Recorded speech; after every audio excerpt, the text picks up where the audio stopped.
আমরা যে হত্যাকাণ্ডের ঘটনা আমরা জানাচ্ছিলাম, সেই টয়লেট থেকে রিমু আক্তারের যে মরদেহটি সেটা ধারণা করা হচ্ছে এই বস্তার মধ্যেই তার রয়েছে।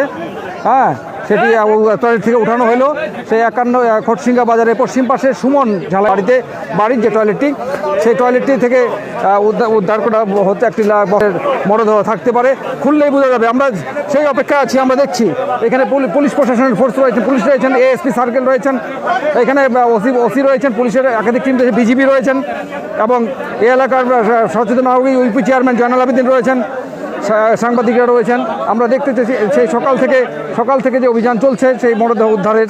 ইতিমধ্যে আসামিকে আটক করা হয়েছে। রিমু আক্তারের যে তাকে আটক করা হয়েছে রানীশঙ্কল থেকে। পুলিশ দ্রুতভাবে তাকে আটক করতে সক্ষম হয়েছেন। আমরা দেখতেছি, আমরা আপনাদের দেখাতে চাই যে আসলে আমরা দেখাতে চাই ইয়েস, হ্যাঁ, একটি মরদেহ ধরা পড়ে গিয়ে উদ্ধার হয়েছে। এখন আমরা এই যে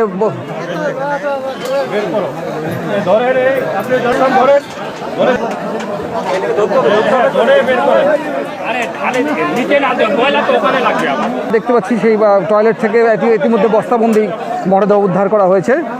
এটি রিমু আক্তারের, তার স্বামী লিটনের স্বীকারোক্তি মোতাবেক খটসিঙ্গা বাজারে সেই ঝালাই ব্যবসায়ী সুমনের বাড়ির টয়লেটের থেকে এই মরদেহ উদ্ধার করা হয়েছে। ইতিমধ্যে বস্তাবন্দি লাশ উদ্ধার করা হয়েছে। সেটি এর মধ্যে রয়েছেন পীরগঞ্জ সার্কেল অফিসার ওসি মহোদয়, রয়েছেন ইউপি চেয়ারম্যান এবং তার সংশ্লিষ্ট বিজিবির সদস্যরা রয়েছেন। তার পরনের যে কাপড়, সেই কাপড় সহ তাকে বস্তাবন্দি করে এই টয়লেটে রাখা হয়েছে। সেই কাঙ্ক্ষিত আমরা দীর্ঘক্ষণ সকাল থেকে প্রশাসন সহ স্থানীয় প্রশাসন সবাই মিলে যে যৌথভাবে এই তৎপরতা চালাচ্ছিল, সেটা আমরা আর কিছুক্ষণের মধ্যেই নিশ্চিত হতে পারবো যে রিমু আক্তারের মরদেহ। এখন পর্যন্ত আমরা নিশ্চিত হয়েছি যে বস্তার মধ্যে একটি মরদেহ রয়েছে। তার স্বামীর স্বীকারোক্তি অনুযায়ী এই টয়লেটের ভেতরে সে রেখে দিয়েছে। এক সপ্তাহ, আজ থেকে 8 দিন আগে সে নিখোঁজ হয়। মেয়ের পরিবারের পক্ষ থেকে বারবার থানায় অভিযোগ করা হয়েছে।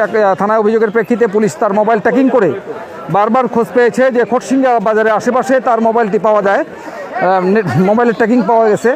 এটি জানা গেছে যে আসামি নিজেই তার মিসেসকে হত্যা। আপনারা দেখেন যে এখানে উৎসুক জনতা, এই এলাকার তার পরিবারের লোকজন, তার আত্মীয় স্বজন এবং উৎসুক জনতা, এখানকার যে মানুষ সবাই ভেঙে এসেছে এই একটা হৃদয় বিদারক একটি হত্যাকাণ্ডের। তারা আসলে এই খুনির, এই হত্যাকারীর চরম শাস্তি চায়। তাদের আসলে একটাই কষ্ট, সবারই মনে একটা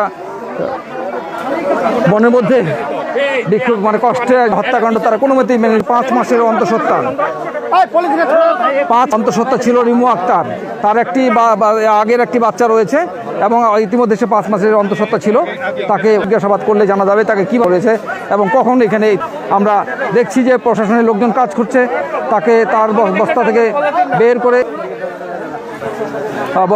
থেকে বের করে ইতিমধ্যে ষোড়থাল রিপোর্ট করা হবে। এখানে এসপি সার্কেল রয়েছেন, ওসি পীরগঞ্জ থানার অফিসার ইনচার্জ তাজুল ইসলাম রয়েছেন। আমরা যেটা বলছিলাম, আপনাদেরকে জানানোর চেষ্টা করছিলাম যে ঠাকুরগাঁও জেলার পীরগঞ্জ উপজেলার সেই 51 লক্ষিন্দর স্বামী লিটনের স্ত্রী সত্তা রিমু আক্তারকে সে হত্যা করেছে। আজ থেকে 8 দিন আগে তাকে পাওয়া যাচ্ছিল না।